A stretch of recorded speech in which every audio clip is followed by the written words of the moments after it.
Another mishmashing battle lounge with the 2MK team and our new arrival in the party that did not get time to get the briefing before I actually started streaming. Today we are possibly having a guest and we have set up the lounge to that effect. You will not be able to hear anyone else in the stream talking, mostly to avoid it being really confusing with the number of people that could talk if they were on. But for today we are as usual trying to train in Street Fighter V, and we may be getting some coaching from a higher level Alex to our DeWolf who has offered this before. Maybe. We'll see what happens today. For now, we are heading into our usual mishmashing lounge, and whether or not you hear a lot of talking on the stream has more to do with whether or not things are happening in the background or not. Therefore, let's get started for today. Note that this is, for that reason, a 5-round first to 1 lounge if you're searching for it today, as that's the usual request. So we are going 5 rounds first to 1 character select on for today. And again, if you don't hear me talking, it's probably because we are having some training going on or some advice being given to other players in the background, which you will not be hearing directly, but I might relay parts of it depending on what's going on. Let's get going.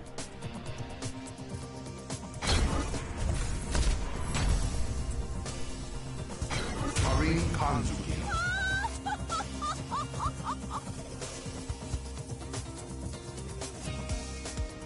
Alex. This will be perfect for a warm-up.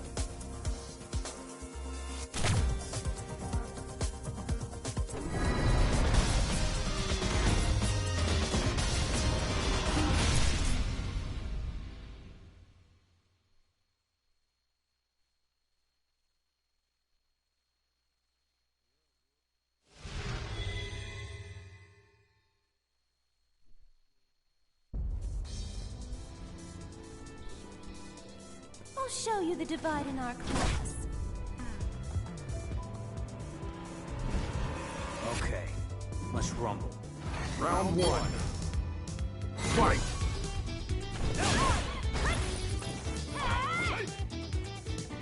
I'm all warmed up.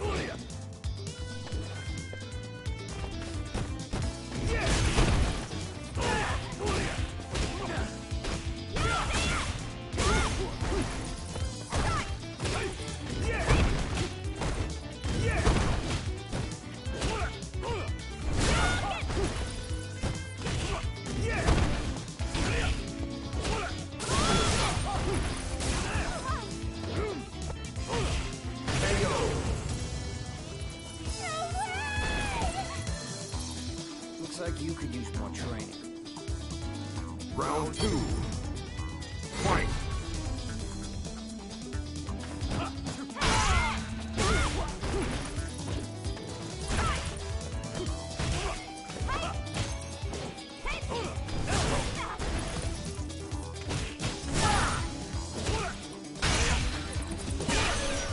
I'm all warmed up.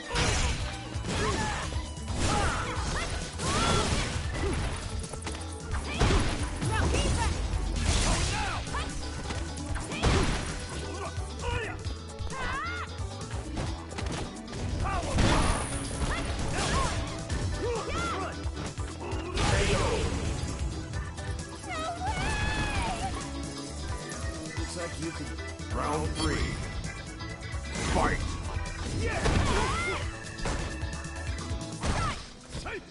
I'm all warmed up.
Round 4. Fight!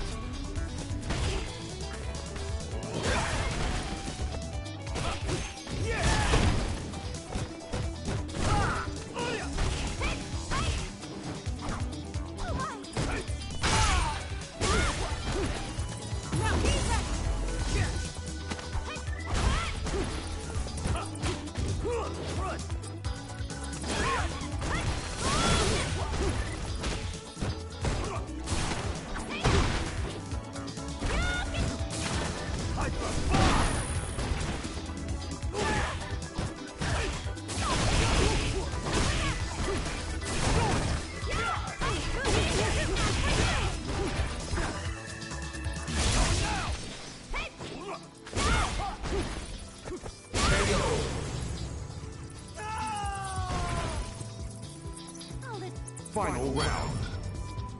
Fight!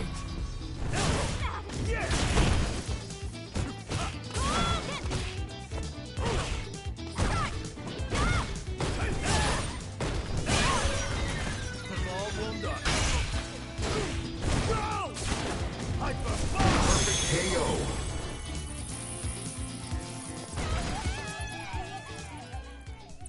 You lose.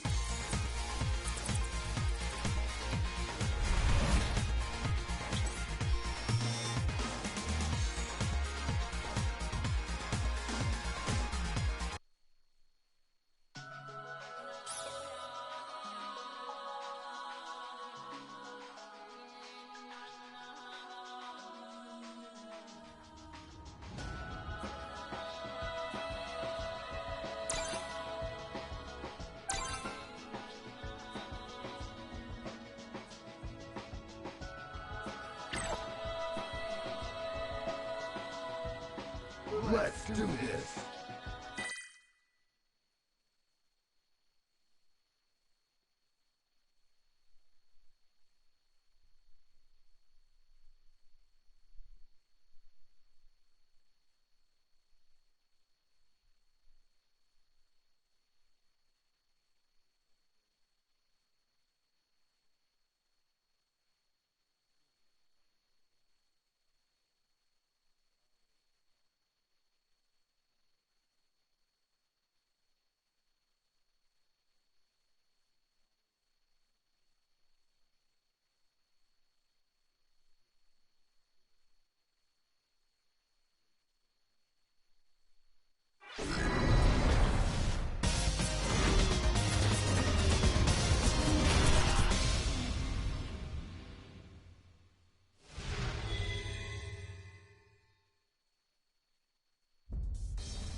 Okay, let's rumble. Okay, let's rumble. Round 1. Fight!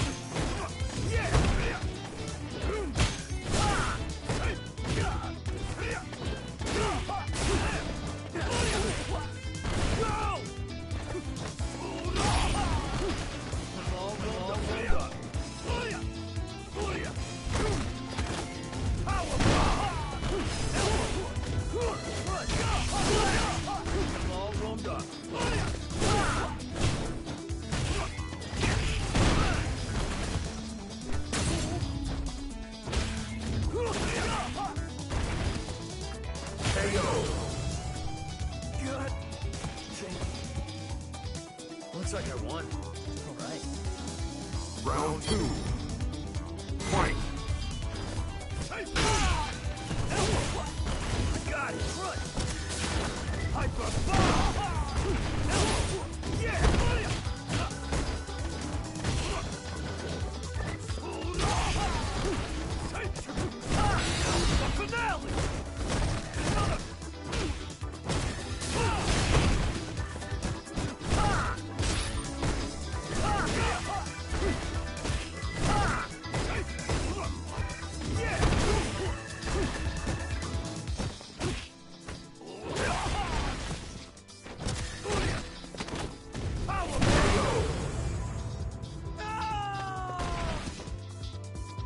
like you could use more training.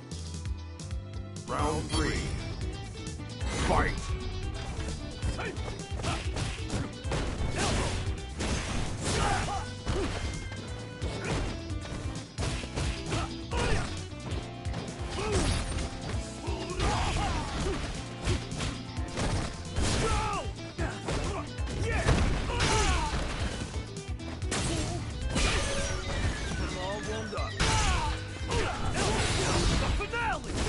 You can't escape!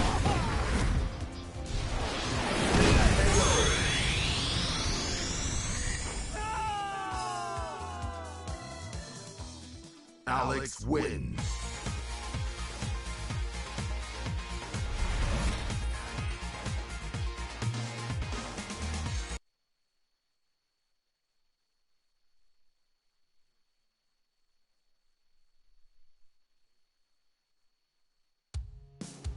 It's go time.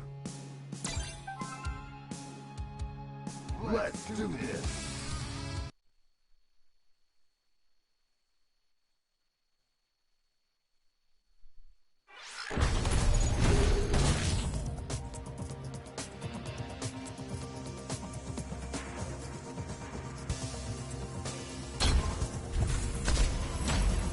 Karin Kanzuki.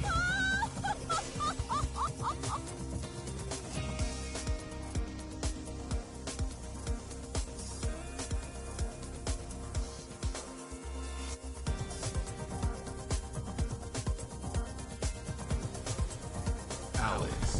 This will be perfect for a warm-up.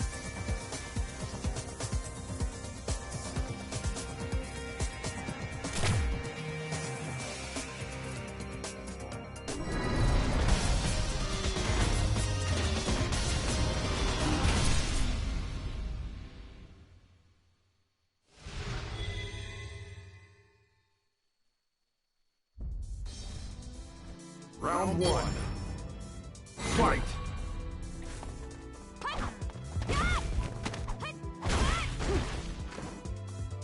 I'm all warmed up.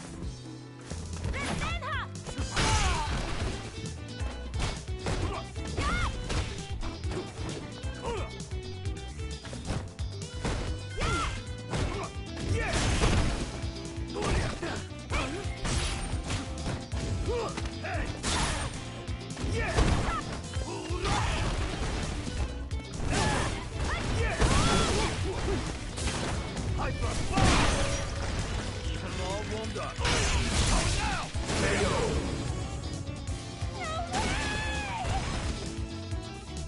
Looks like you could use more training. Round 2. Fight!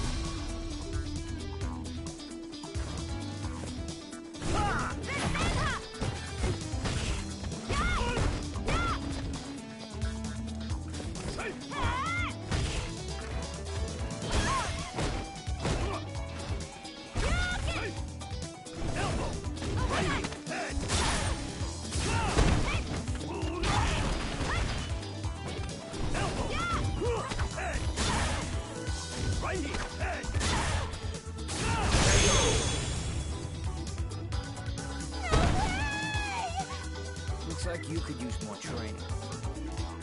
Round 3. Fight! Right here.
Let's do this.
Okay, let's rumble. Round one. Fight.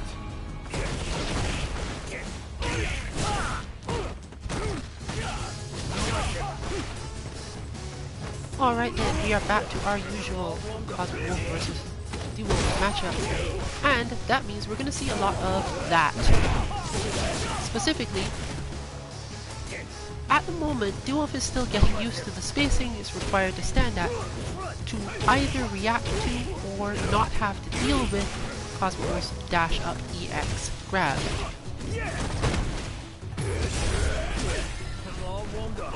Part of the reason why All Might's much more effective at using Head Crush and Stomp, in fact, is related to this. Round two. Since Alex cannot move, it is a down charge move. He cannot move around once he started to charge for that move. It means that if you put yourself in a particular position by things like dashing around or pushing your opponent out with buttons, and you're now going for it, people are trained to not only be primed for it in that spacing, but they've probably learned almost all of the responses you can use, in this case, for example, neutral jumping, or in Karin's case, let's say forward jump, medium kick. The Wolf often gets defeated when using these moves, more so because of the spacing the Stomp or Head Crush is done from, than that the move is just always easy to counter. But because Alex players can't move around once they've started to prepare for that move, you have to find some way to distract your opponent from the fact that that's what's coming, especially an opponent who knows well enough to move to that spot. And you can build up that skill just by playing against Alex in general, especially at the mid to lower levels. When an opponent, Alex, knows what space they need to stand at, and for example hides their motion in, let's say it's called just standing heavy kick, which is a movement that moves Alex forward, but there's nothing stopping you from holding down charge during the entire animation of that stand heavy kick. Meaning that you can in fact end up with an opponent that's primed for things because you did a move in neutral. Alex wins.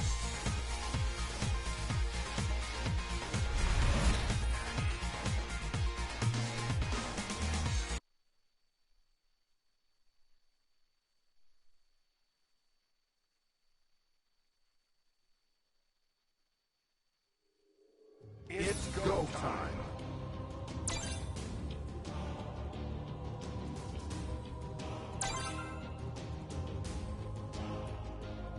Let's do this.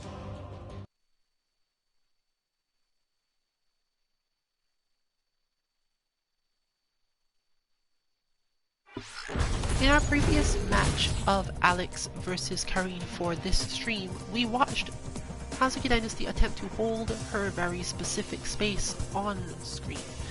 Most of the time, one holds a spot on the screen that you want to hold, simply because it can unnerve certain opponents. But if your opponent can't be unnerved, usually what you want to hold is a spacing relative to them. They may try to manipulate this, but depending on their character, this will be more or less difficult. Charge move characters have a lot more trouble manipulating spacings in that way. Alex is not one that has a lot of trouble with this because he has a lot of moves that move him forward can take up a lot of space. He can move around without actually losing his charge. More so than other characters with similar things, not as committed. Bison and, for example, Guile, Chili to an extent, all are very committed in most of the moves that they use to move and still have charge. Whereas Alex has some good options that don't require any of that, and he has moves that have so long animations that he could just give up charge, do a move, and still have the charge again at the end if he's been practiced enough. But in terms of the previous consideration, the reason why Clansman Dynasty usually counters the wolf's spacing for Head Stomp and similar is simply that she's trained to deal with the spacing he uses for these things. Against All Might, this is much more difficult to do.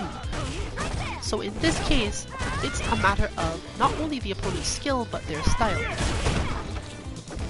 In this matchup, she's likely to just stand in exactly one space and wait for the wolf to whip things in front of her or look for openings that don't really exist. Like that. But in this case, Super wins out. When facing All Might, you will get a more specific spacing where you'll move backward a little bit to make sure that if she wants to expect something, she's not completely sure what to expect. There is in fact a very precise spacing where you will miss one move and end up getting blocked if you do the other. And probably for balance reasons, Alex ends up at this spacing a lot if he uses most of his push-out options. Other characters therefore learn the options they need to push Alex to that same space, even if people just do it without thinking.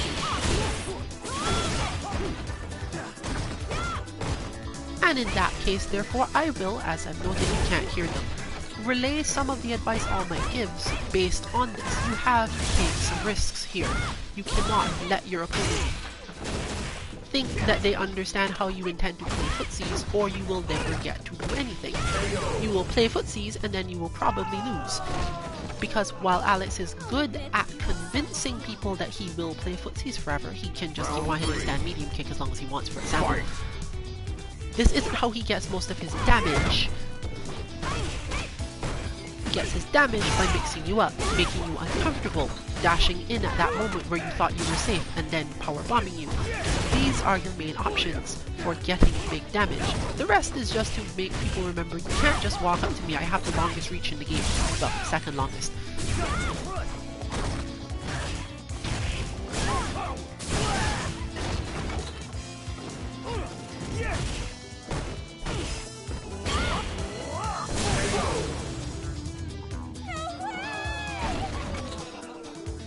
Looks like you could use more training. Round 4. Fight!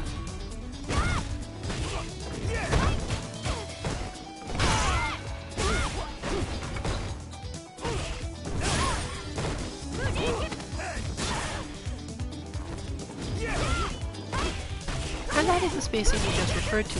That exact spot, that spot right there, is just Alex losing. In almost all situations, that precise spacing has no benefit to Alex at all, because Karin can crush, counter, stand heavy kick, counter nearly everything he does with just footsies, jump out of a couple other things, and whiff punish basically everything in his arsenal.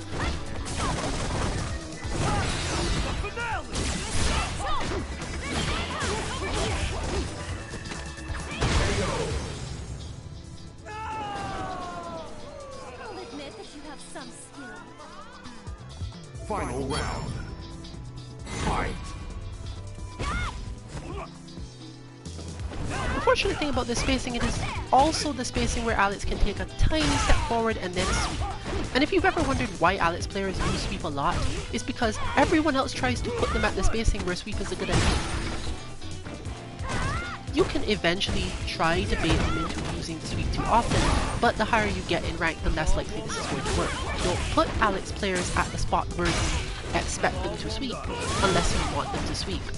You have to be baiting them into doing this. If you don't, you will just get red and someone will figure out what they're doing. And probably,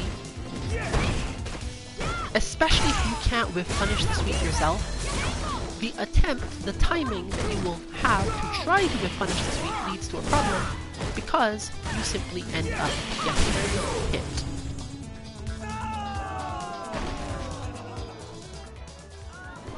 You win.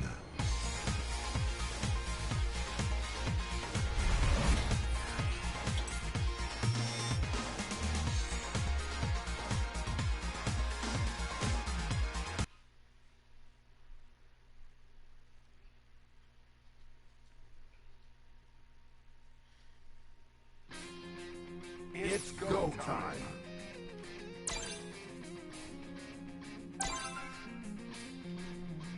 Let's do this.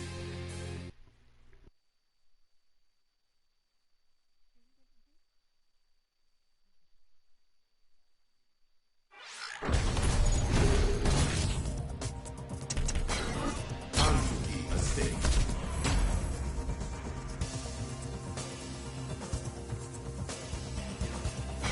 Harin Kanzuki.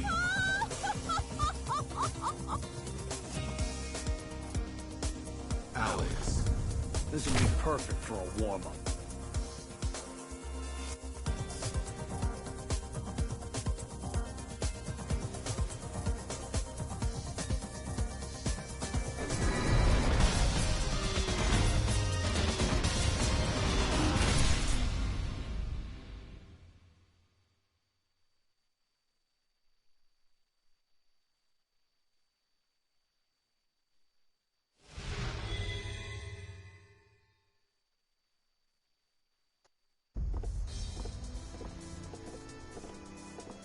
I'll show you the divide in our class. Okay, let's rumble. Round one. Fight. I'm all warmed up.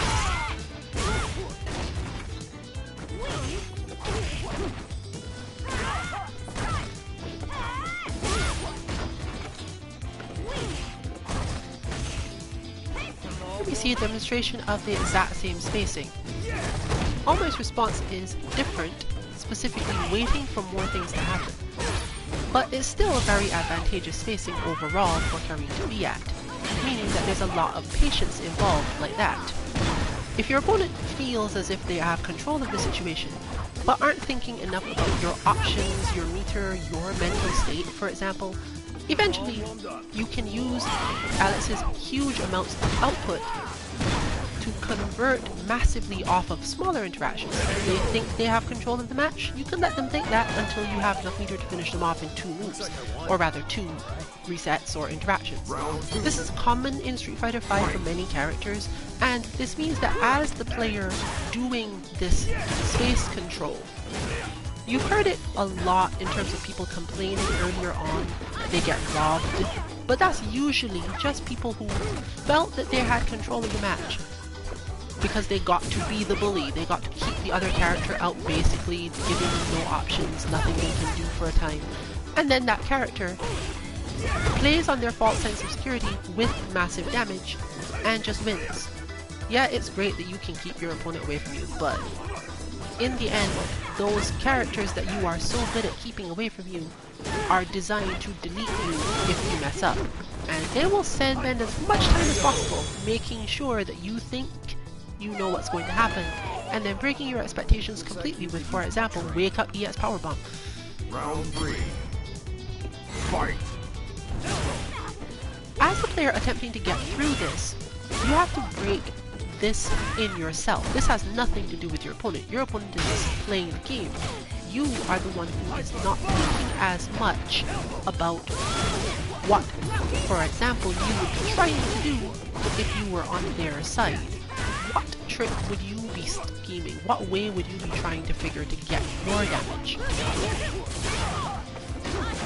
And how can you avoid it as much as possible? This happens a lot in terms of people learning to use their V reversals correctly. Because if you try to open someone up for long enough, Round 4. and you mess it up at any point, characters like Abigail and Alex will just hit you probably once and take half your health. Now you have at least one V reversal stopped, probably. You can do something with that. Offensive V reversal is simply required for certain aspects of play.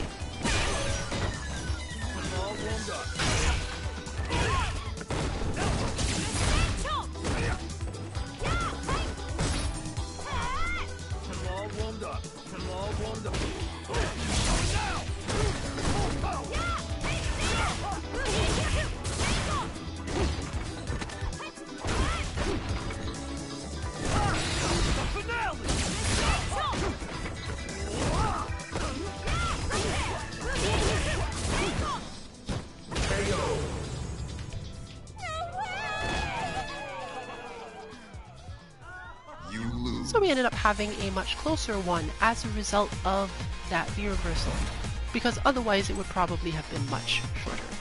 Alex players will take risks at certain points, especially when they have large life leads, and you have to understand that when you push on them, they're just going to push back as hard as possible.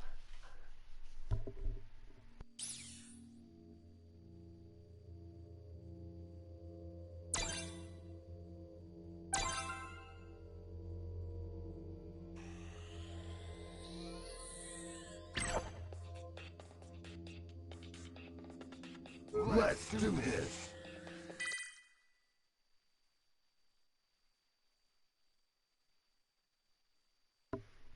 Cosmos Wolf's style of play is actually better suited to dealing with All Might's style of play than nearly anyone else that we actually have in the current team that actually gets to play at these times. Mainly because Cosmic Wolf isn't really ever trying to do anything. At worst, the main thing that will come up here is the inability to respond to certain things.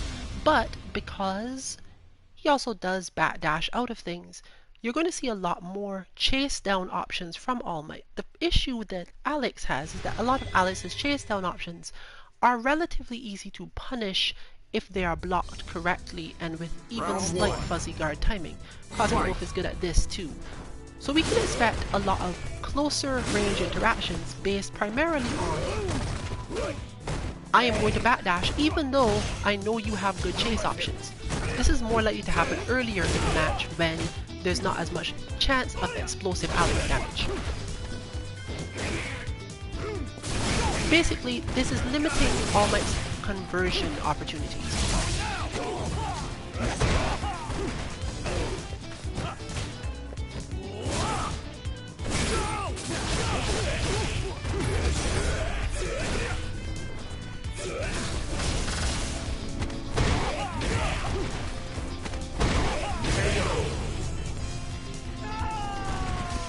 When faced with an opponent that you cannot read because they're not really trying to do any specific thing or setup, it's easier to focus on breaking their defense and going for bigger damage. Now this is often the right decision actually, but in an Akali match, most of the time you want to do that more so toward the end, once he's already either decided to use up some of his V or activated his V reversal already. His V trigger already, and you have a clear idea of how it's going to flow. While he's not really a character that just gets to explode because he's put the V trigger on Alex, because Alex can keep him down, in terms of actually reading what he's going to do, it gets just harder, so it's not a matter of can I hit you anymore, it's a matter of can I hit you harder than you can hit me. We are now at the point of the match where Alex has full meter, and that is definitely yes. Since Alex has not been given, blessed by the Street Fighter designers, been given good Oki on most things, limiting his conversions makes it worse.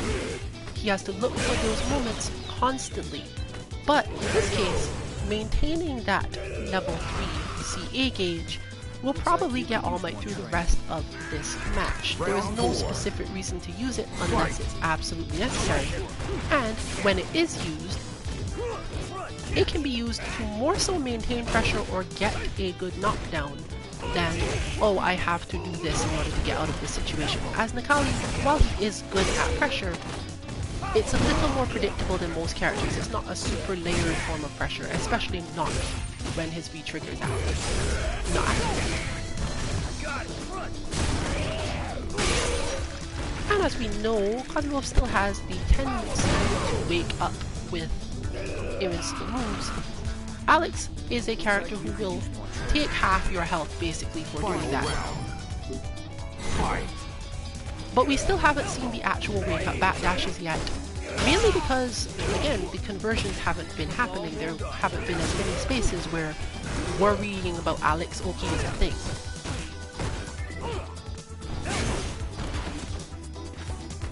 But now, we have one cornered Kali. Well, not anymore apparently.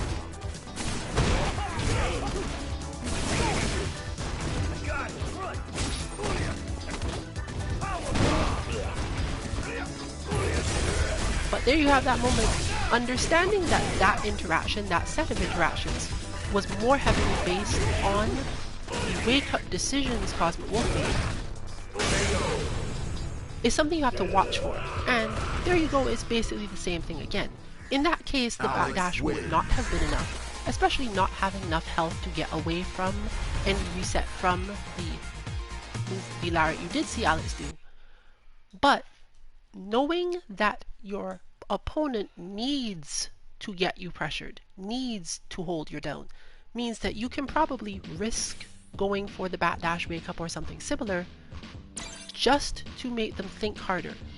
It's always important to stress out your opponent at least a little bit when you're doing this sort of thing, because if you can't stress them out, they will keep doing what they have practiced until you are dead. Let's do this.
And it looks like All Might will be using his experience with Karin to give DeWolf more of an idea of how this generally works. You can see the same spacing being demonstrated, because while Karin does care a little bit about being hit by that crouch medium kick occasionally, she does not care a lot. It takes far too much of Alex's time to wear her down using that move and similar moves relative to things. Which is a good way of teaching DeWolf not necessarily not to use it, but the number of other things that must be layered into a game plan to make it work. Particularly, you're already seeing one shift, namely, not immediately going for a stomp or head crush after the crouch medium kick is successful, because this is again the spacing that is the spacing where most people know how to counter you.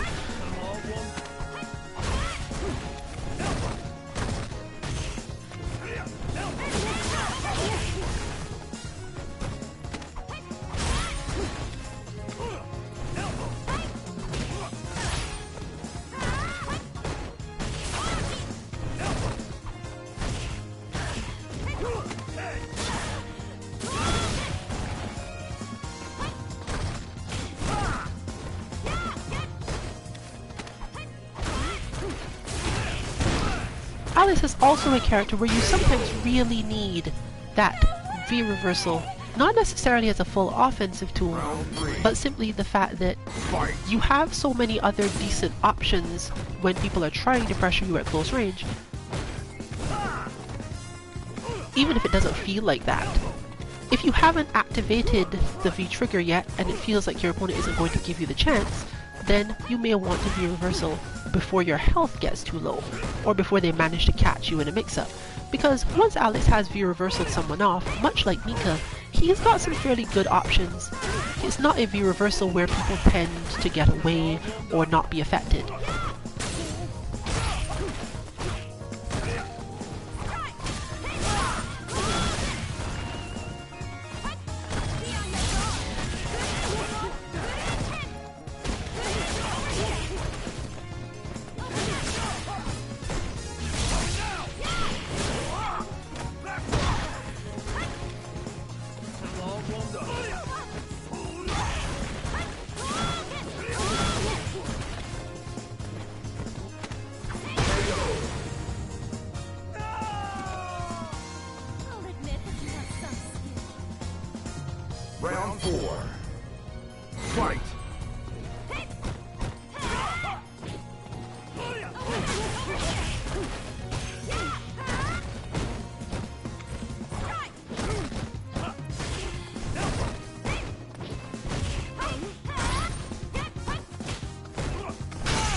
final A round. strong additional aspect of this is that Alex can use his V meter to bully forward.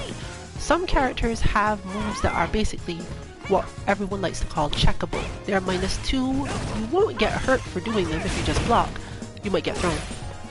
But no one is going to push through your block with quick moves or punish you for doing them. But you're usually very close if you didn't manage your spacing perfectly, and your opponent is probably about to start their own pressure.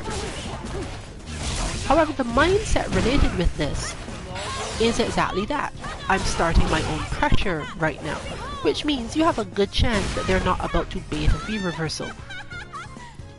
Therefore, you can do the move with the intention of having your opponent block it, knowing that they will try to hit something, because let's say they have a character that benefits way more from hitting buttons than from trying to throw you, and V reversal them as soon as they do it, like literally the moment the move hits you. It's usually a medium, because if it was a light they don't always get that much. Learn by character, when you have the time, which of these to do, because if you manage to learn it, even by opponent, you'll know how far forward you can push them. We've spoken about this on stream before, relative to G, because G is one of the main characters for whom this is true. Offensive V reversal is a really strong tool against G, for Alex and Abigail, for example. For this reason, they're doing moves that they're definitely going to be safe, especially if they space them well. The only thing G can do generally is hit some medium button. Or, I think he had one other option that is reactable even if you were doing the same thing. So it doesn't even matter. V reversals are relatively easy to time if you know that your opponent must hit a medium. And a lot of the time, if you try to do them and get it wrong, most characters don't actually suffer that much. Chun-Li will do EX Kikoken, for example. Bison will do EX Cycle Burst. Alex doesn't actually do anything incorrect at all, he just does like a forward heavy punch. All of these are relatively good options to come out of trying to do that. The one I think that has the worst problem if you do that is actually Necalli, because it will cause EX Disguidance, but even that isn't so bad. You just end up flying at someone. Round 1. Fight!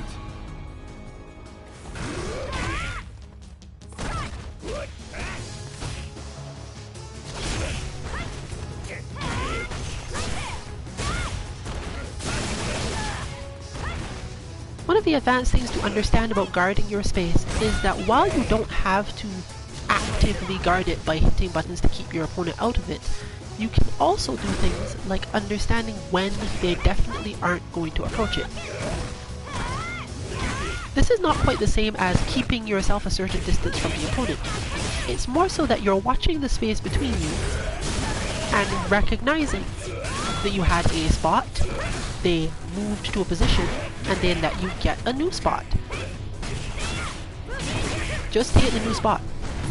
This is the essence of walking people to the corner correctly in the first place. That's how you learn to do it. If someone will give you the equivalent of your current spot, then take it. If you know there's nearly no risk to doing it, or you can sense it because of how they've been playing, take the spot. If you have to hit buttons to make them move away from it once you've gotten to it, that's probably the better time to hit buttons. Because any opponent attempting to whiff punish you for hitting those buttons must move out of the range of the buttons, and then you just have to not hit them. It's a loop that plays through in your head, and as you get better and better at it, you'll realize more often when it's happening. When the opponent wants you to stick out buttons that they can whiff punish so much that they will let you keep walking them down without ever actually hitting any buttons. At that point, the main thing you need to be worried about is them dashing. And against Cosmic Wolf, this is something that one has to be very aware of. Not only the dash, but the disguidance as well. If you just down back in that space, then you've not necessarily telegraphed anything in particular, but depending on your character, you might not have good options. This works best with strong footsie characters who have moves that reach really far in front of them, obviously. But Karine and Chun-Li are particularly good at it, because they don't really rely on other moves or the spacings to do much.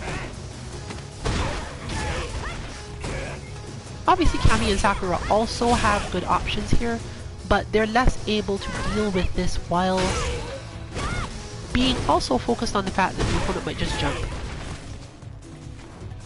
Cammy obviously could just anti or anything, and at highest possible levels, that's why she's a strong character and was so strong for so long. A highly trained Cammy doesn't care. She will check your dash and stop your jump.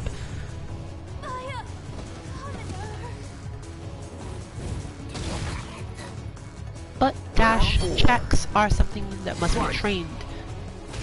Even though our Sakura bot is actually marked as easy and mostly meant to deal with matchup things, the extreme level, and you can assume this for all our bots, the extreme level of a bot has a specific other purpose. It's not just there because this is the hardest thing to do against the bot. The extreme version is crafted to create a situation where if you were taking the match seriously and practicing on everything else, and continuing to practice, let's say points A and B, if that's what it subtracted, if you continue to do those things, you will still get some benefit from focusing and learning as much as you can about the extreme version. The extreme version of Sakura is basically just, you only really get points for stopping her from dashing at you. And while she spends a lot of time doing running uppercuts and forcing you to just spam your crush counter punish, or your non-crush counter punish, depending, it's still important because then you have something else to focus on. You can't let your defense drop, you can't let her get away with these things, and yet, while doing all that, you must keep your mindset in the same space to be able to check the dashes when they do come. Let's do this. With Championship Edition available to more of the team now, we're going to be seeing a lot more of development in that regard because more people will have a Sakura bot to practice against. If you're on the other side and want to practice timing your dashes, which is apparently what DeWolf may need to work on, that is an Edbot situation. Edbot is actually fairly easy to input. There's one input that is difficult and isn't actually that relevant to the part of the practice that comes up here. In fact, it's technically variable for that reason. So it's most likely that if I haven't already assisted DeWolf with inputting Edbot, based on All Might's advice, that's going to be the next one to go in to train on in training mode. Edbot is also good for training that specific form of footsies where you have to get your links perfect, where you have to get your spacing and things when you hit with just the tip of a button. Because Edbot will just do EX Psycho Upper randomly, and if you miss-space yourself, you will get whiff punished by it, you will get frustrated by it, you can't rush in on him if you mistime it. So we're expecting to see that, and we'll probably let you know how it goes once that bot has been trained on for a couple hours. But in this case, it's not as likely to be a problem. While Cosmowolf can absolutely check dashes, it tends to be in a very specific and somewhat binary way, meaning that dash up block becomes a good enough option.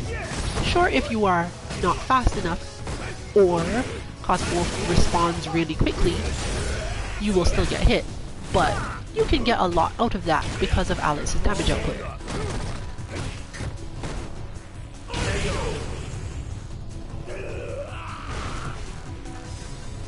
Looks like I won. From the Necalli side, once you have gotten into this situation, what you actually need is often to use the close range Seismo.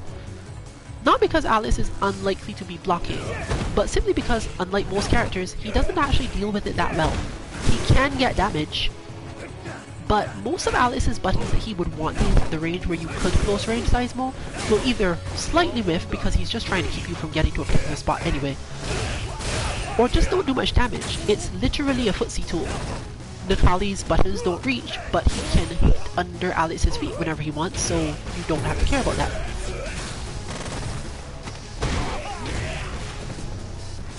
This is even more useful because at that specific spacing, if Alex hits too many buttons, he gets hit by the Seismo, and if he hits no buttons, he gets grabbed.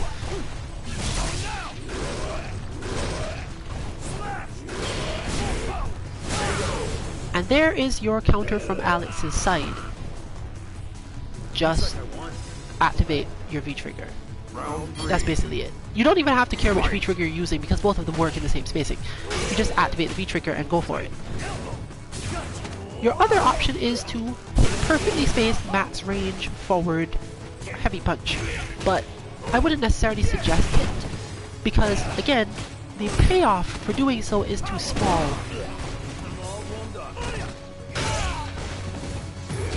You have to be ready to cancel or have some other trick up your sleeve to make this the better option at that spacing.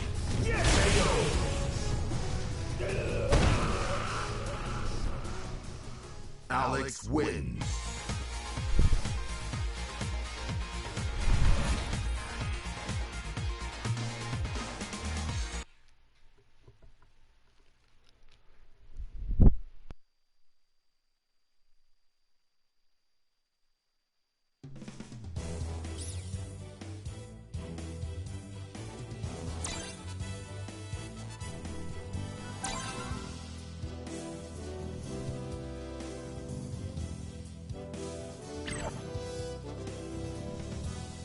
Let's do this.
Let's get another look at it. New matchup. Urien, one that we do not see often since Cosmic Wolf stopped playing the character, and of course, All Might's concept of how to play Urien is quite different.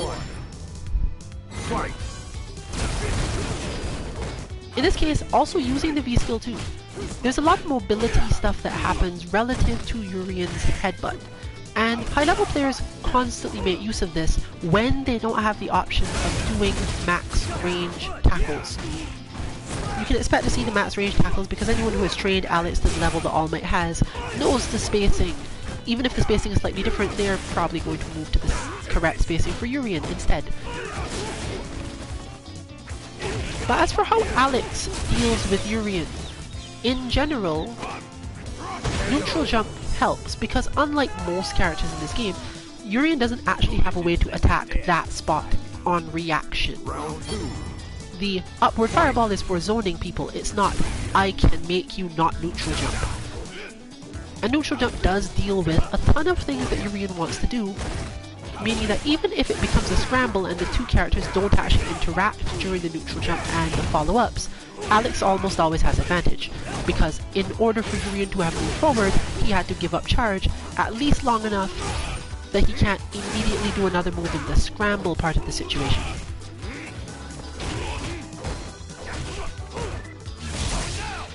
Urien is also able to stand up to Alex in footsies fairly easily simply because he can throw the fireball if he wants to.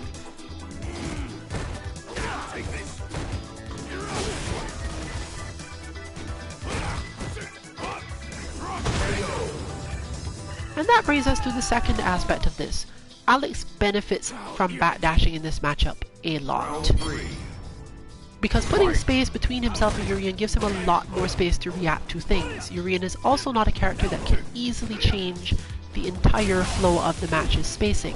If Urien is backdashing, probably Alex is at disadvantage because that was the Urien player's decision. If Alex is backdashing and Urien is advancing, you have another scramble, and if you have a scramble, Alex usually has advantage. You have to be fighting someone like Nemo before it matters. The main problem that most Alex players would have, therefore, is if I'm backdashing, when am I getting my charge? And the answer is you don't need it. Charge does not come up in this matchup as a general thing, so you don't really care.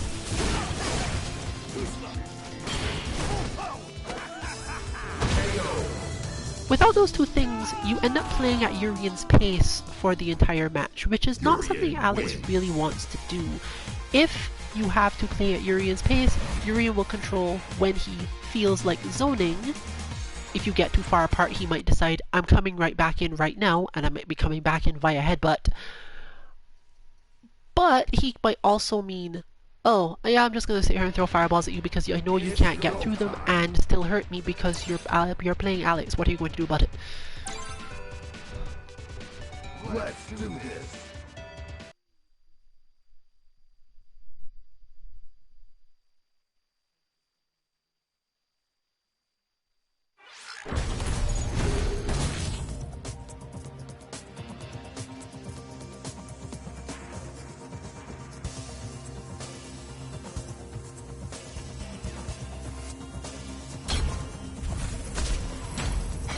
Karin Kanzuki.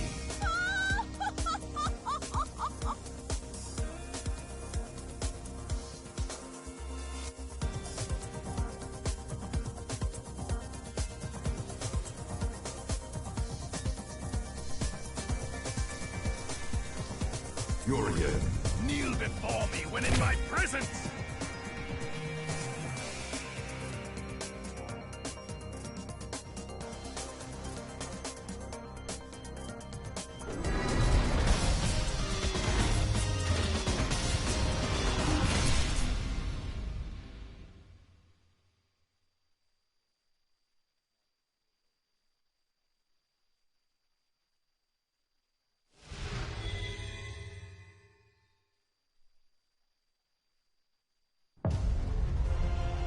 Don't worry. Round one. Fight.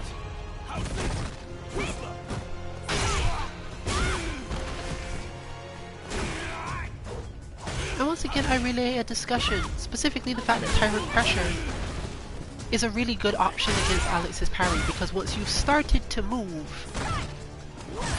you're going to hit Urien's armor. Alex can in fact technically parry this if he waits for Urien to come to him, but if he reacts to Urien coming forward on the first parry and doesn't hold it in a very specific timing, then he will hit, and once he's hit, he can't parry again, meaning that Urien has control from that moment. And most Urien players who specialize in Tyrant Pressure know almost all of the trades, because there are so many times where the trade must come up. It is now 8:05, or just past it, so we're expecting a minor blip in connection from here, but hopefully it won't affect the match too much.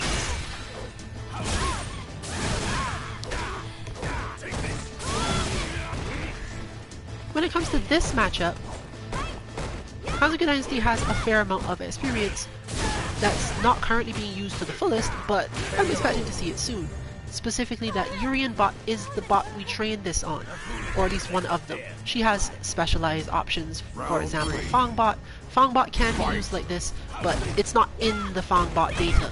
It's more of like, this is how Korean players can use Fang bot for this. I think we did a stream on it, but you'd have to find that probably in the background somewhere. Overall though, understanding how to play footsies with Urien breaks some of the rules of footsies for most Korean players.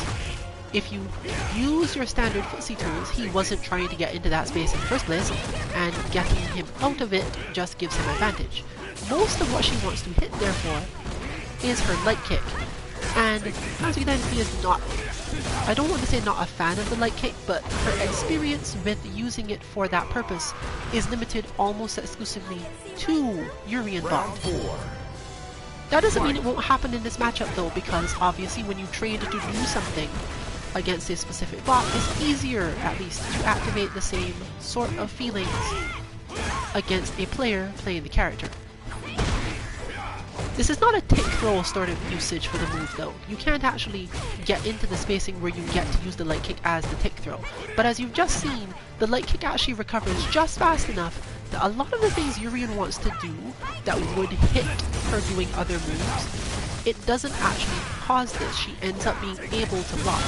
What you as the Karin player choose to do once you have blocked is a little bit more complicated. It's a lot based on your style and to some extent adapting to the Urien player.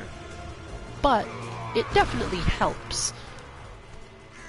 The light kick isn't in itself the solution though. It has to do with the spacing and a lot of other understandings of how you want to fight the matchup overall.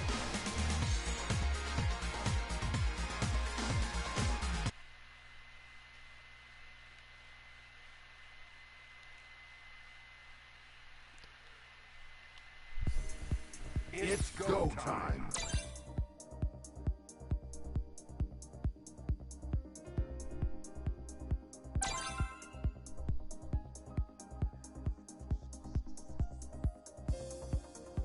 Let's do this.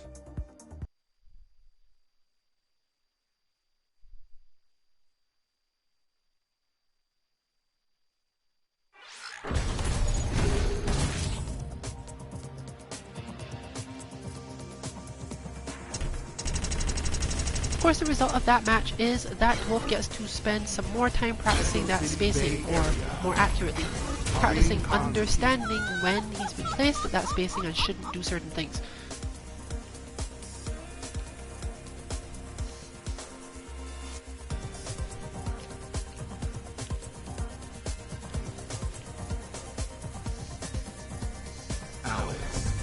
As always, please remember that you need to have specific ways of finding our lounge, and today that is 5 rounds first to 1 with character select on, which is basically the opposite of everything we normally set.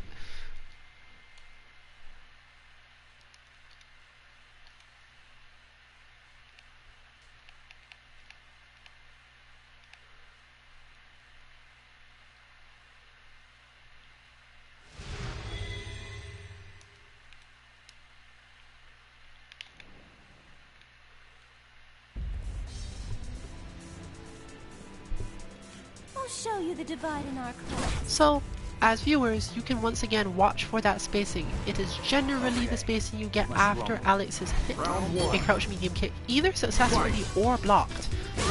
In general, if you want to do something from there, that's more so a risk moment, or maybe even a backing off moment for Alex in this matchup at this level, because you're not going to get too much out of it. You're going to do that, and Karin will counter you, because she's already prepared. She knows that you are not going to do anything after that that doesn't involve probably attacking her from the air, or something she can just block because she was blocking anyway.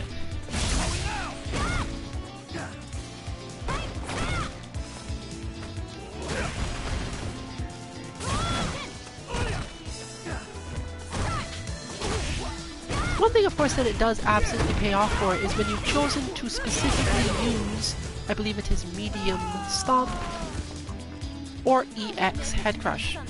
These things have a different trajectory and therefore will often get through anything that Karin or any other character that is good at countering that wants to use. The main issue is that if they really think that's what's going to happen, those moves also have a couple moments of vulnerability just before they actually hit.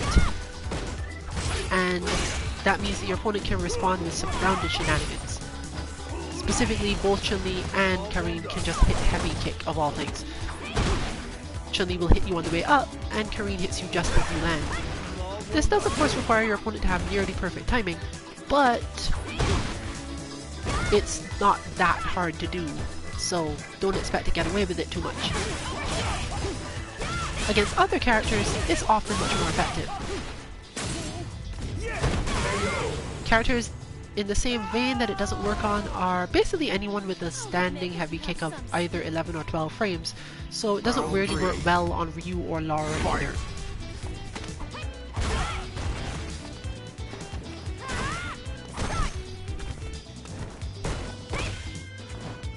What makes this most annoying and effective for Karin specifically to a level that does not work the same for Ryu or Chun-Li is the fact that that stand heavy kick will also hit you at the tip of your crouch blocking, meaning if you decided to stop doing anything and wait for something to happen, they use the same option, they don't have to think about it.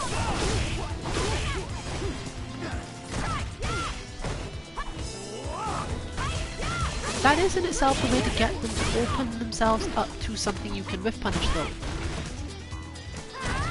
With the big downside being that none of your whiff punishes are particularly effective. You win.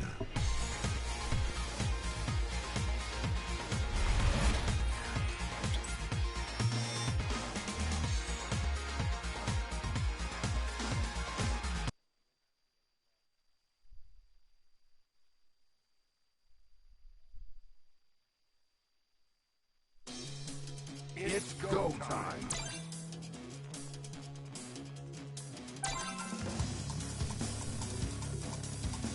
Let's do this.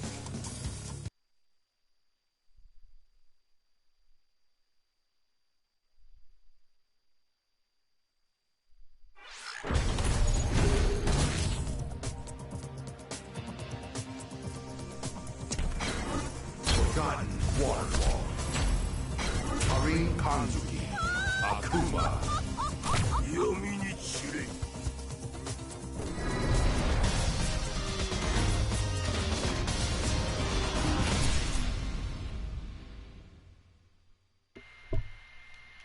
Sunter's recent training has focused on accuracy, which is not really something that comes up a lot in this matchup.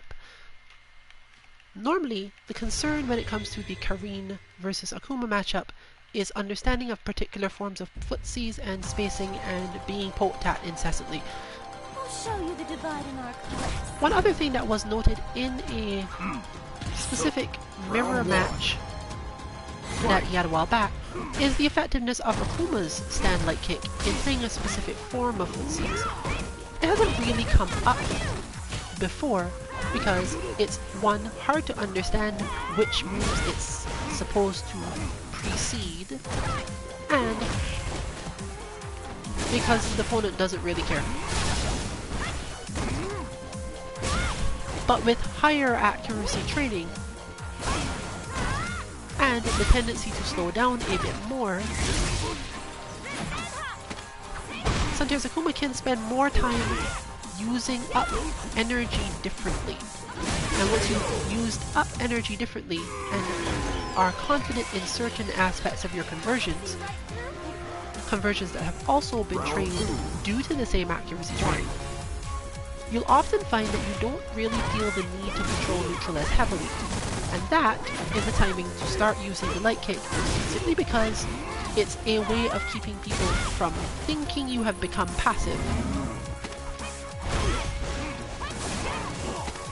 Even when top level players are using it, it may not completely trick the opponent into thinking I am active now, but it does cut off certain of their options, especially if you know what to hit after it. The light kick does a good job of buying you enough time that your opponent can't afford to dash, and keeping you mentally primed enough to press something else, rather than falling into a defensive mindset. To do the light kick is to specifically say, I refuse to guard at this moment, therefore I'm doing something else. You could still guard, but at least it would be a decision you made based on something you saw happening. You couldn't be guarding and just stay guarding, which is a temptation many of us fall into.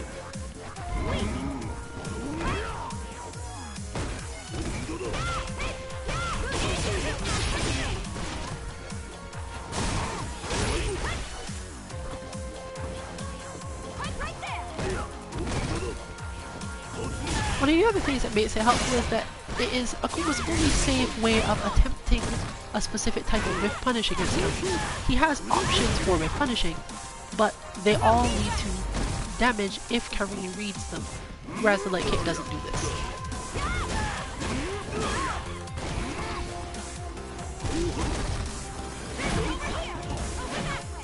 Whether or not this opens up the same type of fireball game that normally deals with Rune Siren aka Kandasuki Dynasty's style of play is debatable, so you may not necessarily see it used, simply because throwing fireballs is just as effective if not more so.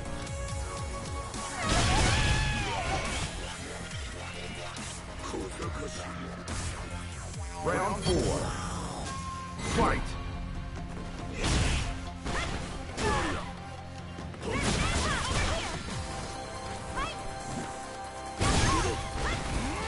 Unfortunately, you must always be careful when using strong tactics that are otherwise unsafe against opponents whose main goal is to frustrate you, because they will remember that. Other people more so focus on how to break your guard, how to escape your pressure. Frustration style players are looking for every opportunity in which you did something that wasn't the best idea but worked, because that to them is an opportunity to do something to you when you do it again.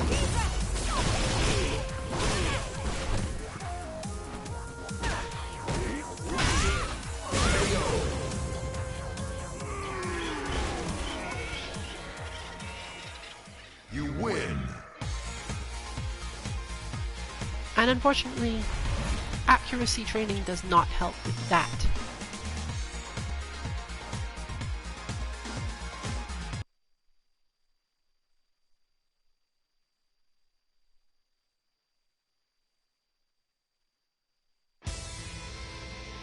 It's go time!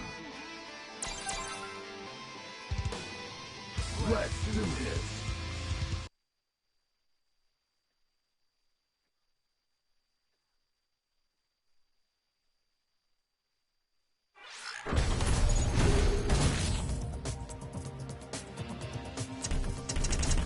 For space, Harin Kanzuki,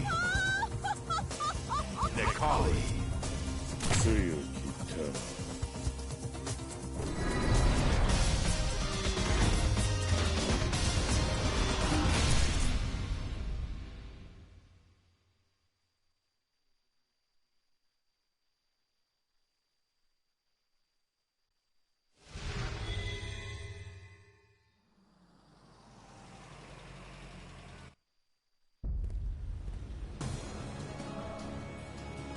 I'll show you the divide in our class.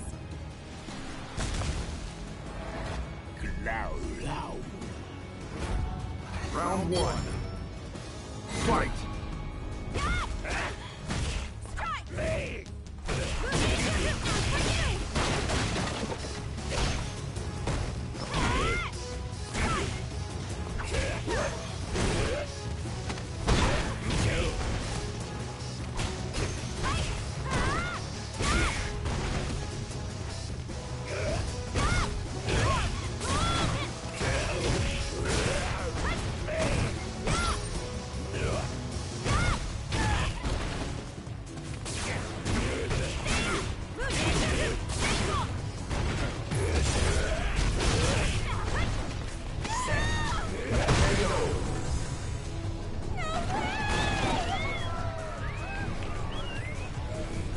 Round 2. Fight!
The buzz from the team reports indicate that people are getting more tired today than normal. I guess it's not even 8:30 yet, so that counts as more than normal. That does not mean that the lounge is going to close anytime particularly soon, as for example, Suntier has more or less just arrived and probably fairly fresh. But you may see some changes in who is hosting it. The stream itself is likely to end closer to the usual time, but we often go over a little bit. Today I don't expect us to go over much. We're going to end probably around 8:45 or 9, depending on what is going on at the time, which matches are there, and whether or not I have any comments left to make after talking as long as I have so far. In this case though, we are going back into another Alex versus Necalli.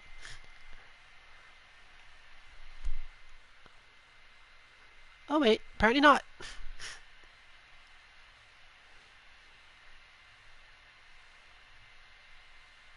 Seth bot experience is not widespread at the moment. In fact, most players in the group have barely touched the Seth bot, other than the initial testing, and I personally did a lot of Seth bot, which honestly has kind of stressed out some people I play against.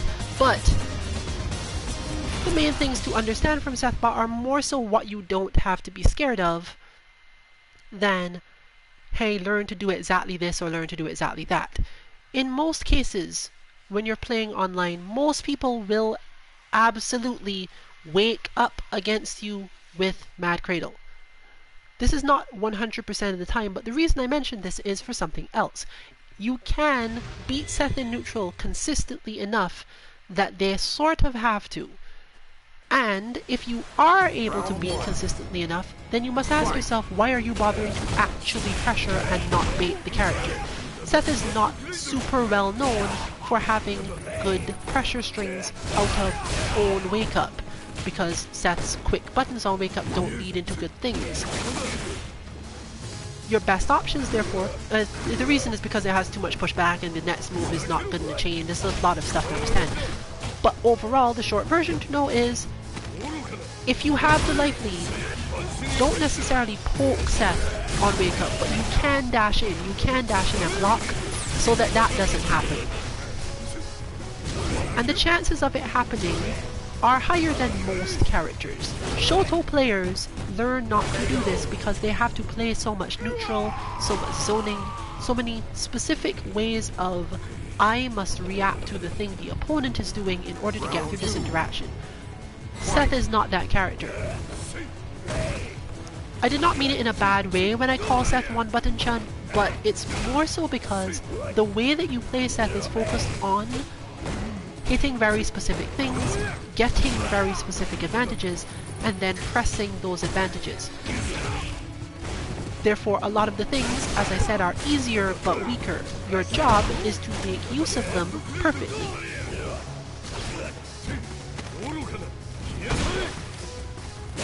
But yes, there seems to be just something about playing Seth. I'm not sure if All Might is doing it on purpose or not, but in general, assume Seth players are going to wake up with Mad Cradle. Some of them will wake up with Super. But likely you wouldn't have gotten that far because if you were playing well enough to get pressure on Seth, they woke up with Mad Cradle already. And since Seth is an explosive character by design, especially with that V-trigger too, you can't afford to do it. If you're playing a zoning character or a keep out character, maybe they will change V-trigger, but that's not really a good reason to do it then either. If you're playing a very defensive character, you probably are more likely to see V-trigger too, because then you get more options for opening people up. And Seth does have a few problems with this. Good at defense, not necessarily great at footsies, but can hold.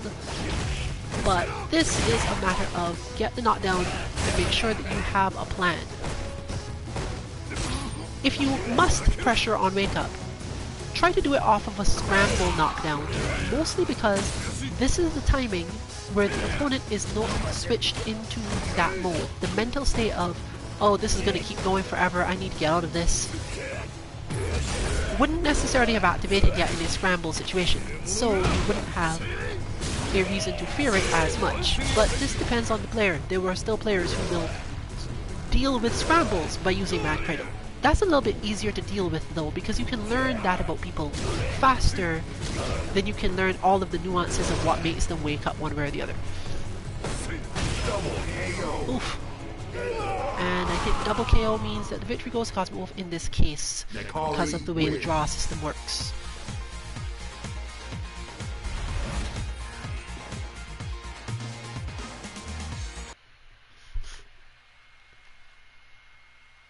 Seth does not deal well with zoners actually, or rather Seth does not chase well, meaning that if you are unable to catch your opponent, you have to work on specifically getting them to the corner and then doing a very specific thing to keep them there. Seth only has two options for keeping people in that space though, so it doesn't really work out. Understanding when to use his jump medium punch to get things is paramount to corner guard as a whole.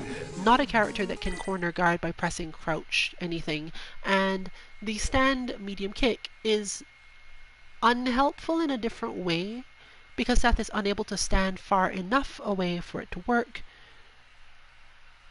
and still be scary, unlike Chun-Li and Ryu, who at the maximum range of their stand heavy kick are advantaged. Seth isn't really advantaged that well, meaning needs to stand closer for the stand medium kick to work, but then it still doesn't hit crouching, so what did you do? Corner guard is a difficult prospect for Seth, meaning that you have to more so learn to space the hands correctly. Space the hands so that your opponent is at the very edge of it, and of course the counter to that is that the Seth bot's main purpose is to teach you how to deal with that. The move is actually only -4, I believe. There's at least one version that is only -4, and I believe it is also the version that you want to use at that spacing. Corner guarding people with hands might feel weird, but it's a lot safer than you might think it is. Therefore, as the player, normally you deal with Seth having perfectly spaced hands by walking slightly out of it and then knowing how exactly to whiff punish it or to interact with the hitboxes of the move, how to jump without getting hit by something else, etc. When you are cornered, you don't have this option anymore. So as a Seth player, if you find that you have managed to corner your opponent and you are not confident that they are going to jump and therefore get hit by your jumping medium punch and put back into the same mixer, try for, I believe it is medium hands. If it's not medium, then just check the frame data yourself. We didn't actually remember it precisely because we gave the Seth bot both medium and light, because you can be faked out by a player going for one when you think it's the other. This is important because if you think you're perfectly out of range of the light hands, you are perfectly in range for max range medium hands. Good luck.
Looks like I won.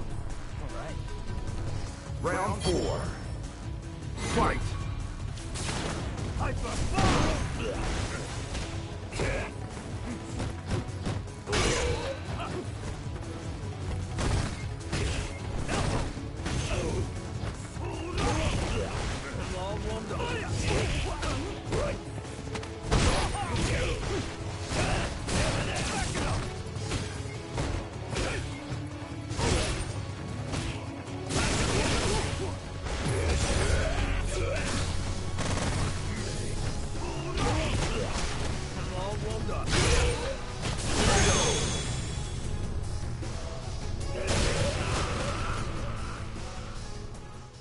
Alex wins. And with that perfect damage conversion, the Wolf is taking us into what might be the last match of the night. I'll know when I see who is still in the lounge. Once again, remember, it is not closing yet. And it is 5 rounds, first to 1, with character select on. Okay, yes, we have been reduced to the usual suspects. All Might has moved on in terms of at least playing, meaning that we are back to Alex versus Akuma. Accuracy does not help here, and Akuma is one of the characters that doesn't really have the option to push Alex to that space easily.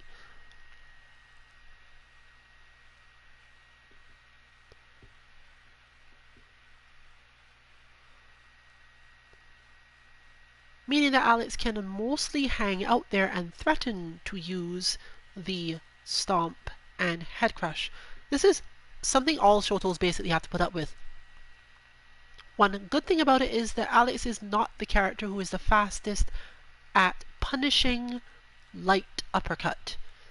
He can get definitely some things, but it's basically the same as if you were trying to play neutral against him. Which is why, at least at this level, we often suggest, if you feel you have been pushed out to a spacing where you don't know what's coming or you don't know what to do, light uppercut, because it will stop almost all of his aerial options.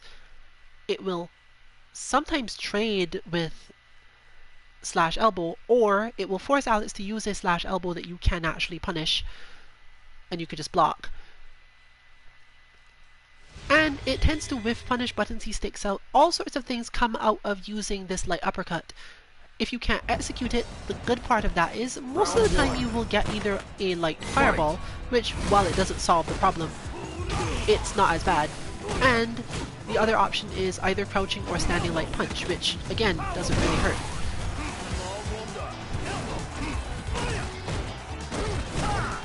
Additionally, being primed to use this light uppercut means that you're constantly in a space where Alex can't jump at you.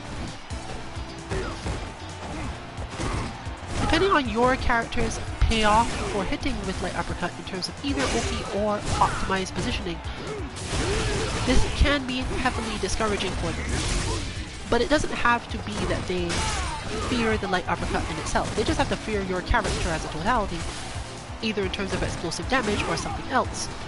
And the light uppercut will just act as one more piece of the matchup that they have to deal with, which is chipping away at them as they go. Alex players can absolutely walk forward or move into positions where you just doing light uppercut would let you get a crush counter, well, let them get a crush counter. But if they did this consistently, then you'd be playing footsie, which is what you probably wanted.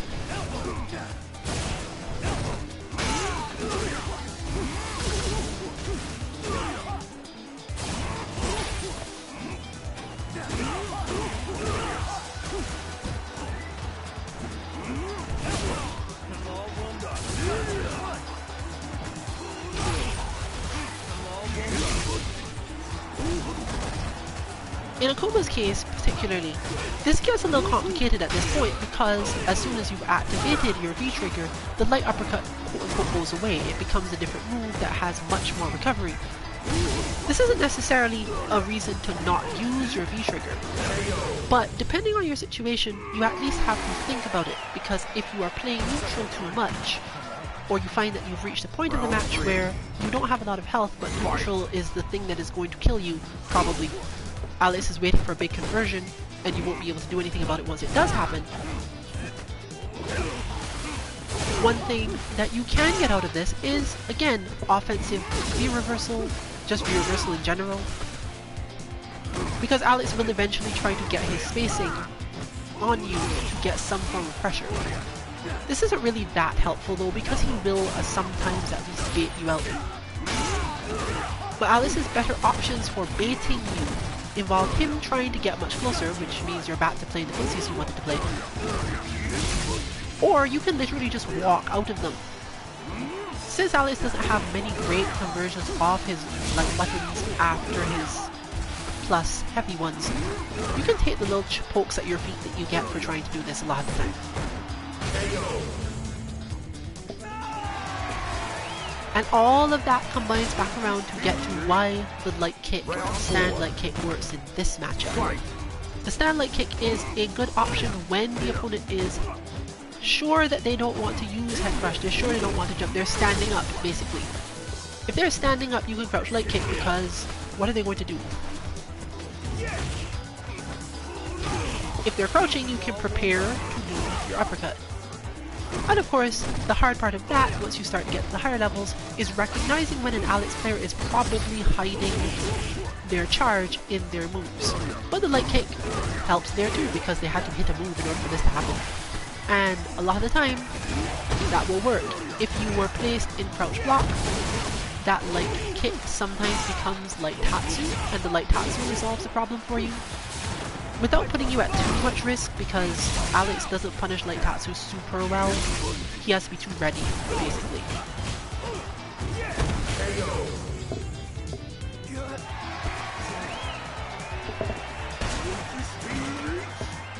Final round. Fight.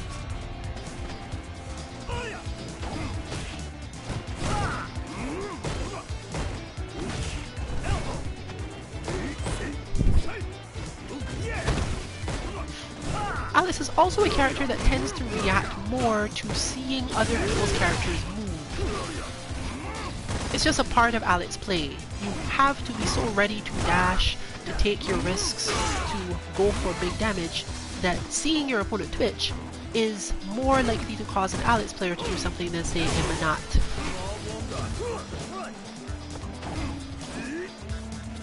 When your goal is at least partially to get in and do things, it becomes paramount to recognize when your opponent has given you such an option.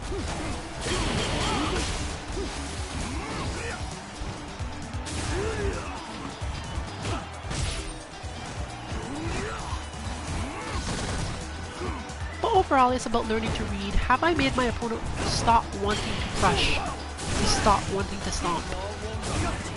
Am I going to get to just play footsies now, and I don't need the light uppercut anymore, and I should just like kick now?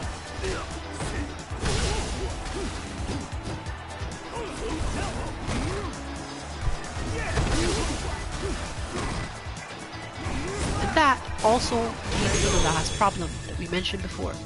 All of these things make it harder and harder for the Alex player to move to the correct spacing for their stomps and head crushes. Akuma has just enough walk speed to literally walk backward out of these moves, and proximity block does not trigger until later on relative to Akuma's movement, meaning, as you just saw, he will literally just walk out of them and then get punishes. It's go time. But that brings us to what I expect is the last on-stream match of the night. Let's do this.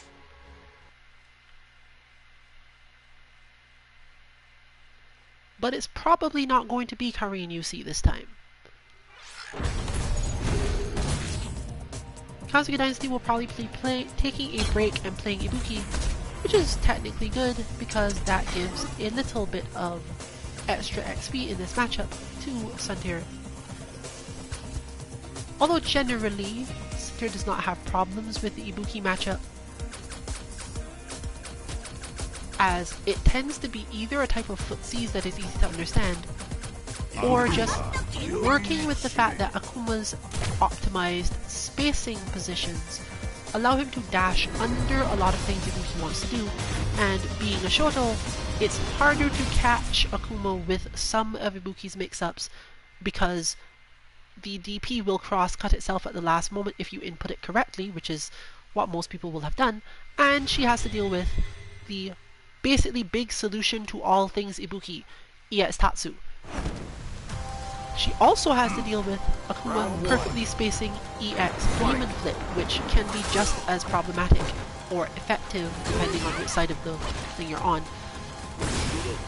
But since Conflict Dynasty doesn't really play Ibuki's shenanigan mix-up game in the first place, and plays a very interesting frustration style of I'm getting close enough to grab you, or maybe hit you with...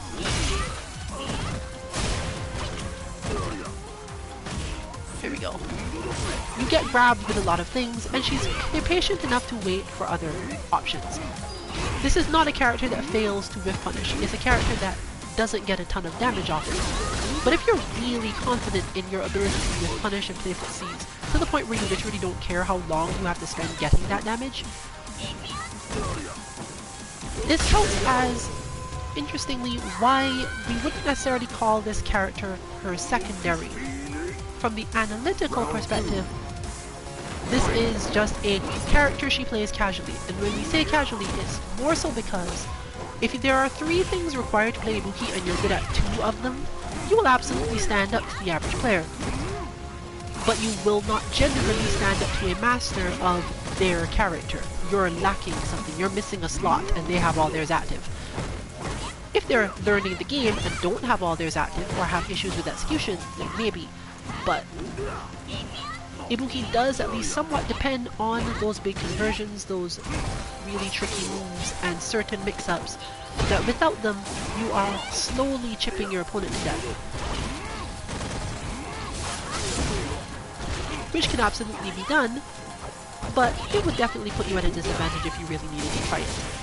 It might be comforting or relaxing to play that way though. So it can be a good reset. Understanding when you have a secondary because you can entirely switch the mental state required to playing as that character, and when, oh, I can play this character because some of the stuff they do is similar to other stuff I do, is a big deal, and that's why in certain cases you don't see players actually having what they consider to be secondaries. The ones that they could play are too far off.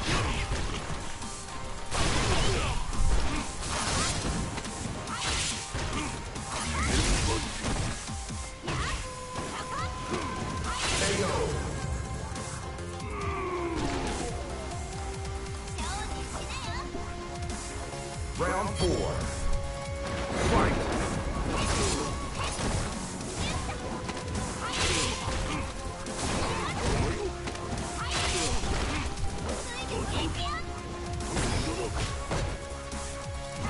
This is, however, helped along by the fact that Ibuki's throws are good, her throw setups are decent, and if you really like throwing and know how to make people vulnerable and annoyed enough, then you get the sort of thing you see from people like Fujimura. I'm going to throw you 4 times because I like doing that, and you're probably going to let me throw you 4 times. It helps if you manage to convince your opponent that you actually like to do pressure on the character, or that you have a plan based on them trying to keep you out with punishing. So, there is some synergy there. Having good enough capacity for with punishing that your opponent will let you walk up and throw them can be effective. And combine that with the ability to do shenanigans, get to the other side of them, stress them out. Most people, if they're not confident that they can react entirely, will get hit simply because you dashed, or you command dashed rather, and went for the throw afterwards. You can counter this fairly easily by assuming that Ibuki wants to throw you and being ready with the throw attack as much as possible, but that's again training. You can try Kamibot for this. Ibuki bot has nothing to do with this. Edbot is also helpful for it though, so if you find Kamibot difficult to input because of her timing, Ed is a little easier. And again, with most people, with many more people having Championship Edition now, I feel a lot more comfortable suggesting bots that otherwise would have required you to have 1,000 fight money, and probably that you cared enough to get that character specifically. But all of that brings us to the end of tonight's stream. Again, the lounge is not necessarily closing right away, and you're likely to be able to find probably the same people, or you should probably look for Rune Siren or Suntier. If anyone leaves soon, I expect it will be the Wolf. Feel free to join it. Once again, 5 rounds, first to 1 with character select on today. And see if you can do some of your own advancement or training. This has been Rillian for Team2MK. Look out for our information on when we are going to be streaming at 2_MK_FGC, our Twitter, and find our bots at 2-mk.org. Have a good night. Happy training, everyone.